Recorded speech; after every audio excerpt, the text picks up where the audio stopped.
దుర్మార్గపు పాలనను అంతమొందించి తెలుగుదేశం పార్టీని గెలిపించాలని టీడీపీ రాష్ట్ర BC Kalinga committee convener Boyina Govindarajulu అన్నారు. Visakhapatnam MVP double road Telugu Desam party MP అభ్యర్థి భరత్ కార్యాలయంలో ఆదివారం రాత్రి 7 గంటలకు తూర్పు నియోజకవర్గం కళింగ వైశ్యులు ఆర్య వైశ్య కుటుంబ సభ్యులతో ఆత్మీయ కలయిక కార్యక్రమంలో బోయిన గోవిందరాజులు ముఖ్య అతిథిగా పాల్గొన్నారు. ఈ సందర్భంగా ఆయన మాట్లాడుతూ రానున్న ఎన్నికల్లో టీడీపీ అధికారంలోకి వస్తే ఆర్య వైశ్యులకు ఇవ్వబోయే పథకాలు మేనిఫెస్టో రిలీజ్ చేశారని, కళింగ కోమట్లకు 2014 ఎన్నికల ప్రచారంలో టీడీపీ అధికారంలోకి వస్తే 100 రోజుల్లోనే బీసీ చేస్తామని మాట ఇచ్చి ఇచ్చిన మాట ప్రకారం బీసీలో చేర్చారని అన్నారు. రానున్న ఎన్నికల్లో టీడీపీ అధికారంలోకి వస్తే కళింగ కోమట్లకు ఓబీసీలో చేర్చుతానని చంద్రబాబు మాటిచ్చారని అన్నారు. ఎమ్మెల్యే వెలగపూడి రామకృష్ణ నాడు మన కులానికి బీసీ రావడానికి టీడీపీ రాష్ట్ర అధ్యక్షులు కింజారపు అచ్చెన్నాయుడుతో పాటు కృషి చేశారని గుర్తు చేశారు. మనమంతా ఒక్క ఓటు కూడా మిస్ కాకుండా పిలిస్తే పలికే వ్యక్తి సౌమ్యుడు. వైశ్యులు అంటే ఎంతో అభిమానం ఉన్న ఎమ్మెల్యే అభ్యర్థి వెలగపూడి రామకృష్ణని, ఎంపీ అభ్యర్థి శ్రీ భరత్ని సైకిల్ గుర్తుపై ఓటు వేసి గెలిపించాలని ఆయన కోరారు. ఈ కార్యక్రమంలో టీడీపీ రాష్ట్ర వాణిజ్య విభాగం ప్రధాన కార్యదర్శి కోరాడ హరిగోపాల్, శ్రీకాకుళం నగర Kalinga committee working president Korada Ramesh, Visakha జిల్లా టీడీపీ కళింగ వైశ్య బీసీ సాధికారిక కన్వీనర్ కోరాడ శ్రీనివాస్, రాష్ట్ర డైరెక్టర్లు తంగుడు సంతోష్ కుమార్, ఊర్నా సంతోష్ కుమార్, గుడ్ల రమేష్, లాడిర సురేష్, విశాఖ తూర్పు నియోజకవర్గం అధ్యక్షులు కింతల గురుచరణ్, యూత్ నాయకులు సూరి చంద్రశేఖర్, ఆరిలోవ వైశ్య సంఘం అధ్యక్షులు జామి సాంబమూర్తి, బీజేపీ నాయకులు వడ్డి నాగరాజు, అప్పునగర్ సంఘం అధ్యక్షులు ఉన్న విజయ్ కుమార్, ఇసుకతోట సంఘం అధ్యక్షులు కొంజాడ జనార్దన్, విశాఖ జిల్లా కళింగ వైశ్య గౌరవ అధ్యక్షులు పీసీబీ రావుతో పాటు తూర్పు నియోజకవర్గ కళింగ కోమట్లు పాల్గొన్నారు.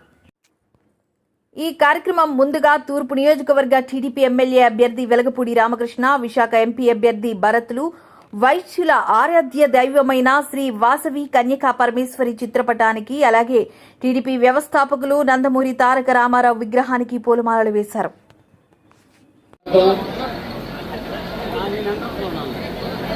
ఆర్య వైశ్య కళింగ వైశ్య ఈ సమావేశాన్ని ఏర్పాటు చేసినటువంటి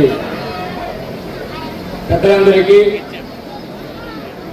అదేవిధంగా వేదిక పైన ఉన్నటువంటి మన గౌరవ శాసనసభ్యులు శ్రీ రామకృష్ణ బాబు గారికి, భరత్ గారికి, మీ కౌన్సిలర్ అయినటువంటి పాలారావు గారికి, వేదిక పైన ఉన్నటువంటి తదితర ఆర్య వైశ్య కళింగ వైశ్య పెద్దలందరికీ, పాత్రికేయులకు, ఈ కార్యక్రమంలో పాల్గొన్నటువంటి మన కళింగ వైశ్య ఆర్య వైశ్య కుటుంబ సభ్యులందరికీ కూడాను పేరు పేరున నమస్కారాలు తెలియజేసుకుంటున్నాను.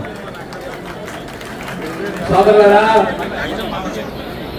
మనందరం కూడాను ఆలోచించాలి. మనందరికి కూడా ధైర్యం ఇచ్చేటటువంటి పార్టీ తెలుగుదేశం పార్టీ. అందులో ముఖ్యంగా రామకృష్ణ బాబు గారు మనకి సేవ చేసినటువంటి వ్యక్తి. ప్రత్యేకంగా అన్ని కులాలున్నా మన కులానికి ఫస్ట్ ప్రయారిటీ ఇచ్చినటువంటి వ్యక్తి. ఆయన ఈరోజు ఆర్య వైశ్యులకి తెలుగుదేశం పార్టీ మేనిఫెస్టోలోనే పెట్టింది వాళ్ళ అభివృద్ధి గురించి. మనకి నాడు 2014లో చంద్రబాబు నాయుడు గారు మాటిచ్చి 100 దినాల్లో మన కళింగ కోమట్లకి బీసీ చేసినారు. బీసీ చేయడం అంటే సామాన్యమైనటువంటి విషయం కాదు. ఇది 25-30 సంవత్సరాల పోరాటం. ఆ పోరాటానికి మద్దతు ఇచ్చినటువంటి వ్యక్తి ఈ విశాఖపట్నం జిల్లాలో ప్రథముడు మన రామకృష్ణ బాబు. ఉత్తరాంధ్ర జిల్లాలో కింజరాపు వారి కుటుంబం దీనికి ఎర్రనాయుడు గారు రచిస్తే అచ్చెన్నాయుడు గారిని కార్యరూపంగా తీసుకురావడానికి శ్రీకాకుళం జిల్లాలో ఉండేటటువంటి శాసనసభ్యులందరూ కూడా సహకరిస్తే ఈ విశాఖపట్నం జిల్లాలో రామకృష్ణ బాబు గారు మనకు పూర్తి సహాయ సహకారం వాళ్ళందరూ ఇస్తే ఎంతో ఒక రామకృష్ణ బాబు గారు అంత సహకారాన్ని మనకు అందింపు పెట్టే మనకు బీసీ జరిగింది. అది మీ అందరూ గుర్తుంచుకోవాలి. ఆ బీసీ రావటం వల్లనే ఈరోజు మన పిల్లలందరూ కూడాను ప్రైవేట్ రంగంలో కాకుండా ప్రభుత్వ రంగాల్లో వచ్చే ఉద్యోగాలు వచ్చే అవకాశాలు, డాక్టర్లు అయ్యే అవకాశాలు, ఇంజనీర్లు అయ్యే అవకాశాలు కూడాను కలిగాయి. ఫీజు రియంబర్స్మెంట్స్ కూడా మనకు వస్తున్నాయి, అనేక పథకాలు కూడా మనకు వస్తున్నాయి. కాబట్టి మళ్ళీ నాటి నుంచి నేటి వరకు 5 సంవత్సరాలు ఓబీసీ కోసం కూడా ప్రయత్నం చేస్తున్న సందర్భంగా ఇప్పుడు కూడా రామకృష్ణ బాబు గారు, రామ్మోహన్ నాయుడు గారికి కానీ, మన బీజేపీ నాయకులైనటువంటి టీవీఎల్ గారు కానీ, వీళ్ళందరూ టీవీఎల్ గారు ఈ మధ్యనే కృషి చేస్తున్నారు. మనకి ఈ సంవత్సర కాలం నుంచి 5 సంవత్సరాల కాలం రామ్మోహన్ నాయుడు గారు ఈ శాసనసభ్యుల ద్వారా కృషి చేస్తున్నాడు. అనేక పర్యాయములు ఢిల్లీ వెళ్ళి మన డెలిగేషన్స్ వేదిక పైన ఉన్నటువంటి కానీ, వేదిక కింద ఉన్నటువంటి కానీ పెద్దలు అనేక మందితో కలిసి 4-5 సార్లు ఢిల్లీ వెళ్ళి ఆ ప్రయత్నం 5 సంవత్సరాలు చేస్తుంటే మనను హీరింగ్ అయ్యి మనకి ఓబీసీ ఇచ్చే పరిస్థితి వచ్చేసరికి ఎన్నికలు రావటం వలన అది ఆగింది. అది తప్పకుండా మనకు వచ్చే అవకాశం ఉంది.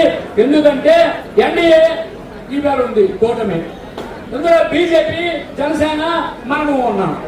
ఈ 3 పార్టీలు ఉండడం వలన మన కృషికి బీజేపీ వారు కూడా సహకరించి మన రామ్మోహన్ నాయుడు ద్వారా, ఈ శాసనసభ్యుల ద్వారా మనకు వచ్చే అవకాశం ఉంది. కాబట్టి దాన్ని మనం సాధించుకోవాలి. గతంలో సాధించుకున్నాం, ఇప్పుడు సాధించుకోవాలి.